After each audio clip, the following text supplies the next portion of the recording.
You ever get a text so emotionally manipulative it makes your phone overheat? Mine came at 11:03 a.m. on the Monday before Thanksgiving. Tiffany. Hey, Dad really wants to see you. Come home for the holiday? It won't be weird. Promise, yell heart turkey. It won't be weird. That's a red flag, right? That's what people say right before a trust fall or a colonoscopy. I stared at it, spoon halfway to my mouth, cereal soggy. I hadn't been home in 3 years. Not since the incident. Yes, capital I. Not since I packed my car with $17 in my checking account, 3 hoodies, and a single middle finger in the rearview mirror. And now suddenly, I was being summoned like Voldemort's long-lost Horcrux. To be clear, I'm not anti-Thanksgiving. I'm pro-potato. Pro-gravy. Neutral on turkey. What I'm against is sitting around a table with people who once told me I was too sensitive, after they forgot my birthday 3 years in a row. But Tiffany's message came with a second one, from my mom. Mom, your father misses you. He's mellowed out. I think you'd be surprised. Translation: he hasn't thrown a lawn chair in 6 months. Part of me wanted to ignore them. But the dumb emotional gremlin in my chest whispered, maybe this time will be different. So I said yes. Yes to the 6-hour drive. Yes to reheating trauma like mashed potatoes. Yes to pretending we're a sitcom family that just needs one heartfelt hug to solve everything. Spoiler, that didn't happen. But I packed anyway. I even bought a pie. A nice one, caramel apple crumble from a local bakery that charges $38 per dessert and hands it to you like it's a newborn child. Because apparently, despite everything, I still believed dessert could keep the peace. I pulled into my childhood driveway Wednesday afternoon. The house looked the same, fake reindeer already on the lawn, wreath on the door, political sign I pretended not to read. My brother Jake was the first to greet me. He opened the door, grinning like we hadn't stopped speaking after he told me I ran away because adulting was too hard. Hey man, he said, pulling me into a hug that felt like being tackled by a throw pillow. Long time. Yeah, I replied. 3 years and 200 therapy sessions. He laughed like I was joking. The inside of the house smelled like cinnamon and resentment. My old room? Gone. Now a home office, full of unopened Amazon boxes and a stationary bike that screamed midlife crisis. Mom hugged me tightly, teared up a little.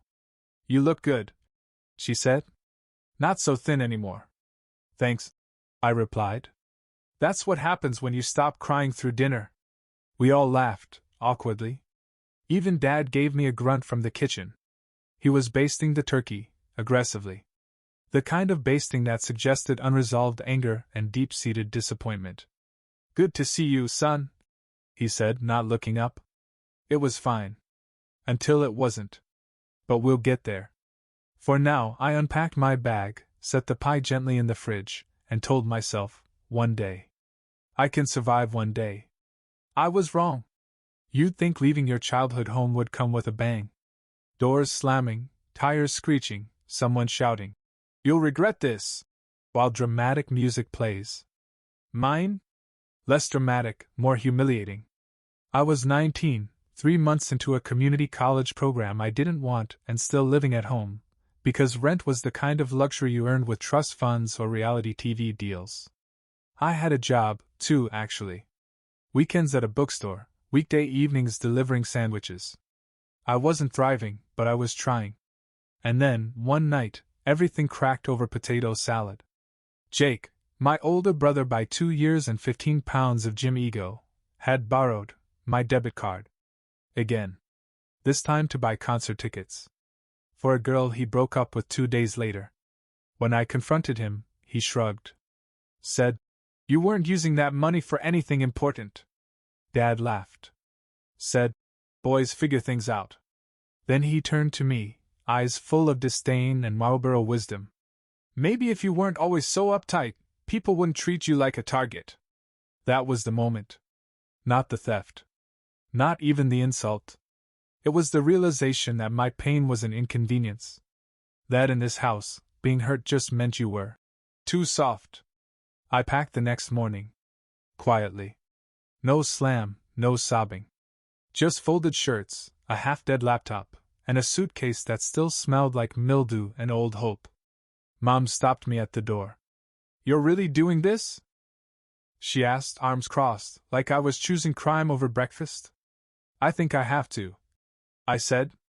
She didn't hug me. She didn't ask where I was going. She just said, "Well, if you leave, don't come crawling back when it gets hard." Spoiler, it got hard. But I never crawled.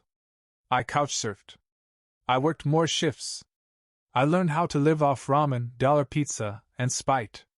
I missed rent twice, cried on a subway platform, and spent my 21st birthday eating vending machine trail mix in the back room of a restaurant kitchen because the manager didn't believe in scheduling fairness. And through all that, they didn't call. Not once. Thanksgiving that first year? Tiffany posted a photo of the family around the table. Jake wore my old hoodie. Dad was carving the turkey like a king. The caption read, "Grateful for what matters most, yellow heart #family first." What mattered most apparently didn't include me. I stayed gone. Not because I was trying to prove anything, but because once you realize your absence doesn't bother anyone, you start to believe your presence never mattered. By the time I turned 24, I had my own place. Small, mismatched furniture, too many plants, and a bedroom with a door I could close without someone shouting through it. Therapy helped. So did silence. Until last week, the text from Tiffany. The invitation back. And I said yes. Why? Because healing is a liar sometimes. It tells you you're ready. That enough time has passed for wounds to become funny stories. That maybe they've changed. And maybe I wanted them to miss me. Just a little. I drove 6 hours through holiday traffic, pulled into the driveway of a house that hadn't had my name on the mailbox in 5 years, and thought maybe this was a mistake. I was right. Thanksgiving morning came with the scent of cinnamon rolls and existential dread. Mom was already in the kitchen when I came down, humming aggressively to Christmas music in November like it was a coping mechanism. She looked up and smiled, flower on her cheek like a staged Hallmark movie. "Morning, sweetie. I let you sleep in." I glanced at the clock. It was 7:43 a.m. Sleep in where, prison? "Thanks," I said, grabbing a mug from the cabinet, the same one that once read, #OneSon. Until Jake broke it during an argument about fantasy football and no one replaced it. "Big day," she said, handing me a slice of undercooked cinnamon roll. "Your dad's really happy you're here."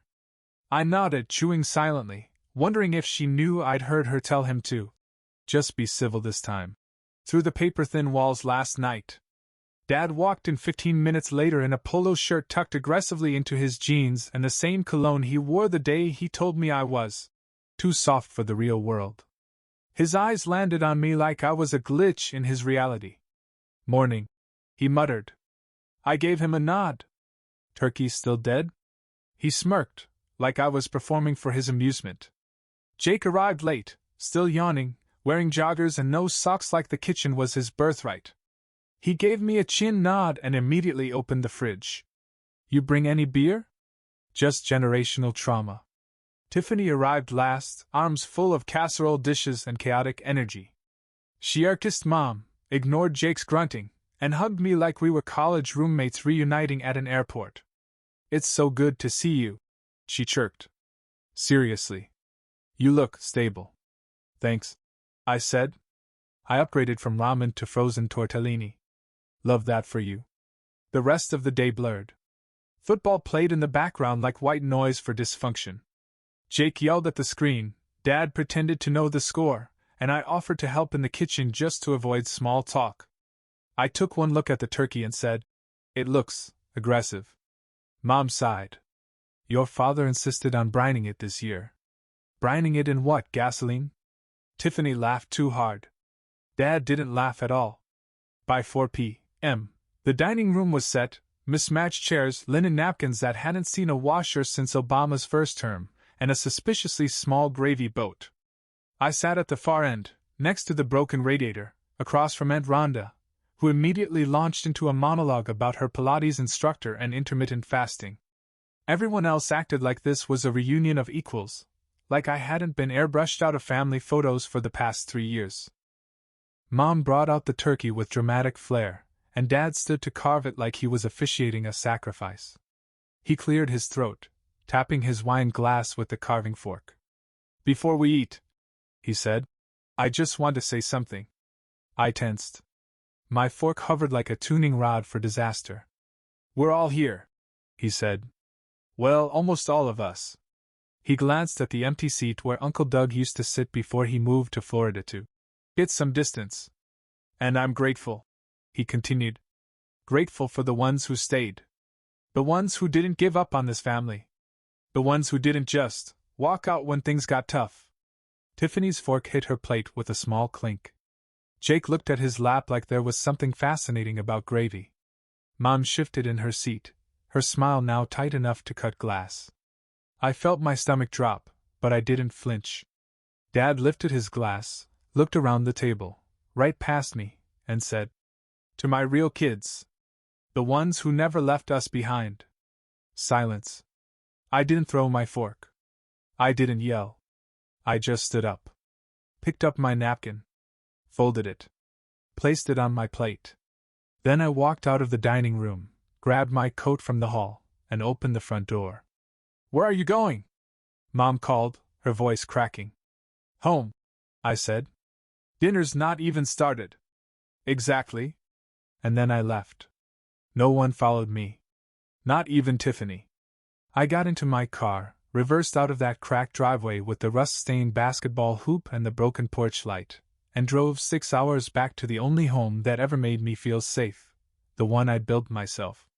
I got back around 1 a.m., took off my coat, unpacked my things, and threw the pie, that $38 caramel apple masterpiece, straight into the trash. Because dessert doesn't fix everything. Especially not betrayal served warm with gravy on top. I woke up to 18 missed calls. That's not an exaggeration. 18. The first came in at 6:12 a.m. from Tiffany, which meant it must have hit her somewhere around her third mimosa that something was wrong. Then one from Mom at 6:15 a.m. Jake tried twice. Once at 6:25 and again at 6:26. Like he realized his first voicemail might have sounded too much like his usual "Bro, it's not that deep" tone. And then came Dad. 5 in a row. I didn't check the voicemails immediately. I stared at the screen like it might catch fire if I touched it.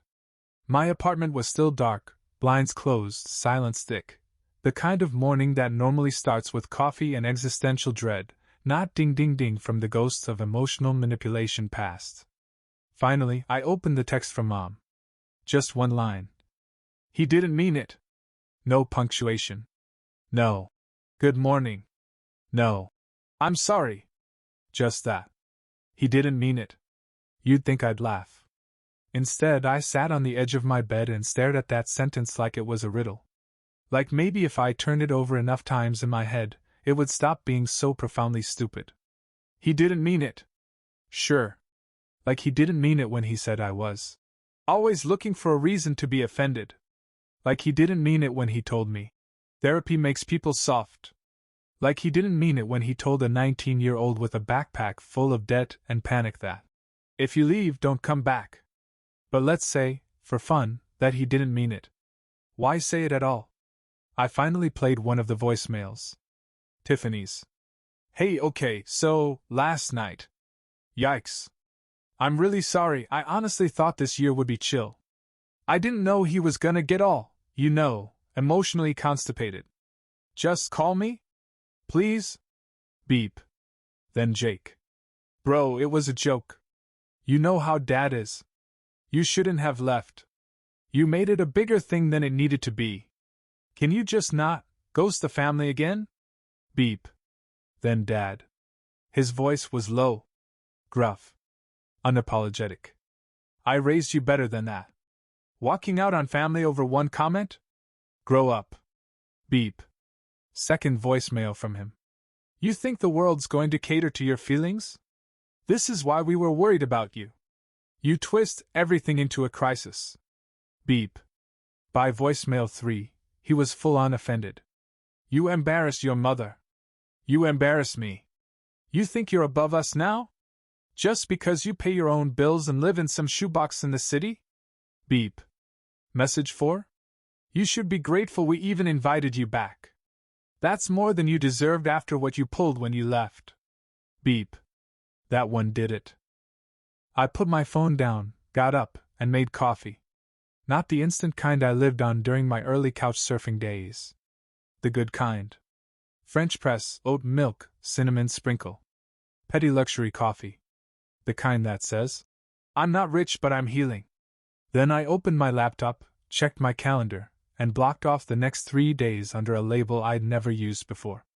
Emotional Recovery PTO. Because apparently, Thanksgiving had become a full-contact sport. The voicemails kept coming.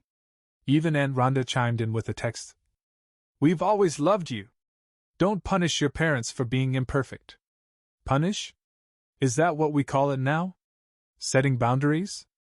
I didn't respond. Instead, I turned on music, cleaned my kitchen, took a walk. And when I got back, I finally wrote my response. Not to everyone. Just to Mom. He meant it. He's always meant it. And the fact that your first instinct is to excuse it, again, instead of acknowledge it? That says more than his toast ever could. I'm not angry. I'm just done. You didn't lose a son last night. You lost your illusion that I'd keep coming back for more. Then I hit send. Not to punish, but to protect. Because this time, I wasn't going to explain my hurt so they could rewrite it as overreaction. I wasn't going to play their game of healing, but on their terms. I was going to stand still and let them notice the space I left behind. I wonder if they think I lived in a movie montage. You know, inspirational music, quick shots of me struggling but smiling, learning to cook, taking community college classes by night, decorating my first apartment with fairy lights and dreams. Probably ends with a shot of me in a press shirt, sipping coffee, ready to forgive and forget. They don't know. Because they never asked?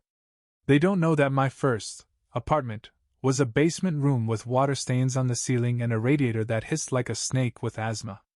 They don't know about the night my car got towed while I was working a double, and I had to walk 6 miles home in the snow, in sneakers, with the takeout bag strapped to my chest so it wouldn't freeze.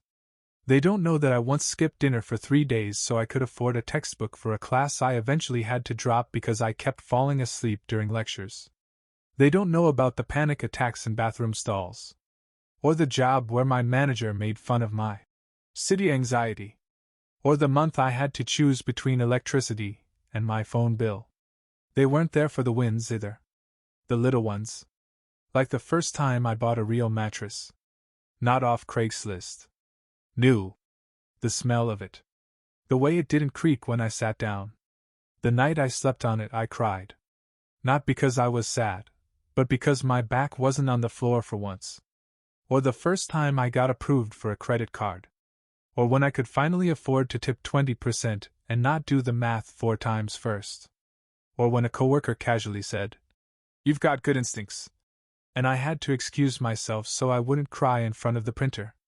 Those moments built me. They didn't come from lectures or tough love or hollow toasts. They came from failing and getting back up. From friends who became family. From strangers who showed more grace than the people who raised me. From me. But they don't see that version of me. They never did. To them, I'm frozen in time, the dramatic one, the emotional liability. The son who abandoned his family because he couldn't handle a few harsh truths. And here's the kicker, I believed them. For a long time, I believed I was weak. That leaving made me selfish. That boundaries were a form of betrayal. But you know what's selfish? Asking someone to come back into a fire you lit, then blaming them for the burns. I used to think healing would come with an apology. That someday, Dad would say, "I was wrong," and it would feel like a door unlocking. Now I know better. Apologies are nice. But distance? That's sacred. And peace? Peace is not having to flinch every time your phone buzzes. It's walking into your own kitchen and not worrying who you'll disappoint. It's eating dinner, alone, and not wondering if the silence means you don't belong. They think I walked away because I'm angry. I stayed away because I got tired. Tired of twisting myself into a version of family that only worked if I erased my pain. Tired of maybe next year. Tired of second chances that felt more like second traps. So when Dad raised his glass and said, "To my real kids," it didn't break me. It confirmed something I'd known all along. That I was never really at that table to begin with. And the moment I stood up, that was me pushing my chair in for the last time. The first knock came Sunday morning. 2 soft taps, like someone pretending they weren't invading your peace if they just did it politely enough. I peeked through the peephole. It was Tiffany. Sweater dress, hair curled, holding a Starbucks cup like a peace treaty. I didn't open the door. Not immediately. She knocked again, this time louder. The kind of knock that says, "I know you're in there, don't make this weird." I cracked it open just enough to see her expression. "Oh, thank God," she exhaled. "You're alive." "Unfortunately," I said. "I was hoping to be pronounced legally unbothered by now." She winced. "Look, I get it. Dad was harsh. Harsher than a dry turkey and unresolved childhood trauma. I just think," she said, "you overreacted a little." I stared at her. "You know what's wild?" I said. "No one ever says that to him." She started to reply, stopped, then sighed into her latte like it had all the answers. "Can I come in?" "Nope." There was a long pause. Then, "Okay. I deserve that." She turned to leave, but stopped halfway down the hall. "He's not going to apologize, you know." I leaned against the doorframe. "I know. He doesn't think he did anything wrong." "Because he didn't," I said. "In his mind, I'm the one who left. I'm the wound, not the scar." She nodded slowly. "I don't want us to lose you." "You didn't lose me," I said. "You just never looked for me when I was gone." She blinked like I'd slapped her, then left without another word. That afternoon, Mom called again. I didn't answer. Then she emailed me. An actual email. Like it was 2007 and we were trading recipe chains. Subject: "Let's talk. Sweetheart, I know things got heated. Your father is under a lot of pressure. He's not great with words, you know that. But we love you. Come over this week? I'll make your favorite roast chicken with that garlic butter you used to help me with. Remember that?" I stared at the screen. Then I hit reply. "I remember. I also remember when I burned my hand on the pan and you told me to toughen up because Jake was having a bad day. Dinner won't fix this. You say he's not great with words, but that's not true. He's very clear. Cruel, but clear. And every time he weaponizes his mouth, you hand him a shield made of excuses. If you really want to fix this, start with silence. Let it sting. Sit with it. Understand that I left the table because it was the only way to stop bleeding. I don't need dinner. I need distance. I didn't sign it. Love." That night, I turned my phone off. Lit a candle that smelled like vanilla and firm boundaries. Made myself ramen, not because I was broke, but because it reminded me I survived. I ate on the couch, under a blanket, with no one shouting across a table or dropping barbed comments between bites. And I realized peace isn't always pretty. Sometimes, peace is ramen and silence. Sometimes it's saying no and meaning it. Sometimes it's not picking up the phone when the only thing on the other end is guilt and a voice you once trusted. And sometimes, peace is the lock on your door, and the choice not to open it. It started with silence. Not mine, theirs. After I sent that final email to Mom, I expected the usual pattern. Dad would rage, Jake would call twice pretending it was no big deal, and Tiffany would send a string of emoji-laced texts like a Hallmark producer with a coping mechanism. But this time?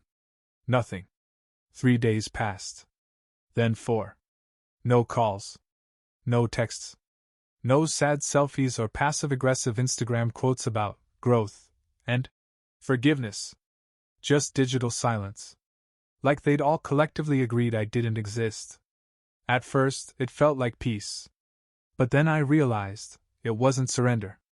It was strategy. They weren't reflecting. They were waiting. waiting for me to doubt myself, to flinch, to reach out and say the one thing they'd always relied on me to say. Okay, maybe I overreacted. But this time I didn't. Because for the first time, I didn't feel like I was being unfair. I felt like I'd finally said something true.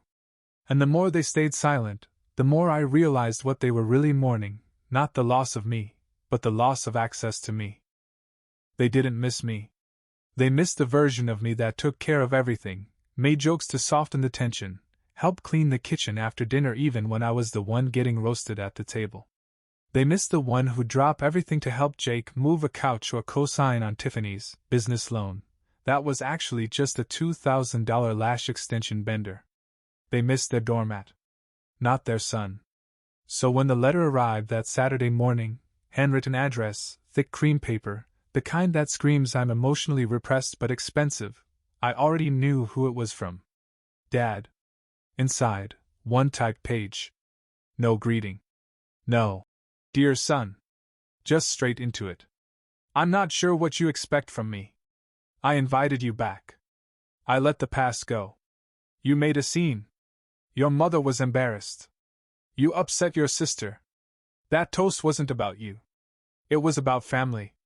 If you can't handle that, maybe it's better you stay gone. It was signed R. Walker. Not Dad.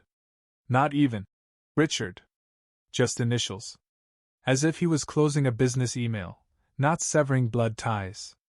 I folded the letter, put it back in the envelope, slid it into the junk drawer with expired batteries and a stress ball shaped like a tomato. I didn't cry. I didn't scream. I just laughed, the kind of laugh that tastes like metal in your mouth. The kind that says, of course this is how it ends. That night, I hosted my own dinner. Not as a replacement Thanksgiving, but as a reclamation. Joe came first, arms full of homemade rosemary rolls and sarcasm. Then Marcus and Casey, carrying pie and cheap wine and a Bluetooth speaker named Gary, because apparently it only responds to deep male voices. We toasted with mismatched glasses. Ate like the food would disappear. Laughed until we choked. And somewhere between garlic mashed potatoes and a group debate over whether Die Hard is a holiday movie, it is, I felt it. Something crack open. Not pain. Not regret. Something quieter. Relief. I didn't need them anymore. Not because I had replaced them, but because I had released them. They could keep their table. Their traditions. Their story where I was the villain for walking away. I had my own. After everyone left, I stood at the sink, washing dishes by hand, because my apartment doesn't have a dishwasher and honestly, that's the only thing I missed about the old house. Bruno curled up in the corner. A Miles Davis record played low from the Bluetooth speaker, now suddenly responsive to my voice. And I smiled. Because it was over. Not the story. The loop. The one where I kept coming back to be rejected again. This time? I stayed gone. And for once, it didn't feel like punishment. It felt like peace. The next message came a week later. From Mom. A voice memo this time, because apparently, a text just wasn't emotionally manipulative enough. Hi, honey. I don't know what to say anymore. Your father's struggling. He won't admit it, but he misses you. He didn't mean it the way it sounded. You know how he gets after a few glasses. Maybe it came out wrong, but you walking out, it broke something. Can't we just move on? That last line stuck with me. Can't we just move on? It echoed in my head while I folded laundry, fed Bruno, took out the trash. Can't we just move on? Like it was a traffic ticket. Like I'd overreacted to someone casually erasing me in public. Like forgiveness was a default setting that I'd forgotten to enable. I didn't respond. Not because I wanted to be cruel, but because they were asking the wrong question. The question wasn't, can't we move on? It was, why do you still think you get to decide when I've had enough? A few days later, I saw the photo. Tiffany had posted it on Instagram. The family around the table, Christmas this time. Matching pajamas. One empty chair off to the side. Caption. Together is everything Red Heart. No tag. No mention. But the chair was enough. I zoomed in. Same table. Same dining room. Different lighting. Same silence where my name should have been. And I didn't feel sad. I felt free. Because that empty chair wasn't my absence. It was their consequence. I ended up writing a letter. Not to send. Just to say it, the words I'd been holding for years like hot coals I wasn't allowed to drop. It said, I didn't leave because I hated you. I left because I started liking myself. I didn't walk away to punish you. I walked away to find out who I was when I wasn't being constantly reminded of who I'd disappointed. You told me blood was thicker than water, but forgot that blood can stain just as easily. So no. I'm not coming back. I'm not explaining my pain in a way that makes you comfortable. I'm not shrinking so you can stretch your arms and pretend they were open all along. This time, the door is closed. This time, I locked it for good. Last weekend, Joe and I hosted a dinner. Not a holiday. Just dinner. Friends came. We made chili, Grandpa's recipe. Watched trash TV. Played cards until 2 a.m. Bruno barked once when someone dropped a tortilla chip, then fell asleep under the table. There were no toasts. No forced gratefuls. No digs disguised as jokes. Just laughter. Warmth. Peace. And as I stood on the balcony afterward, city lights blinking like lazy stars, I thought about all the ways I'd tried to earn love that was supposed to be free. And all the years I spent thinking maybe next time. But there's no next time now. Just this time. This place. This life. And for the first time, I wasn't waiting to be invited back in. Because I finally understood. I was never supposed to stay at that table. I was meant to build my own.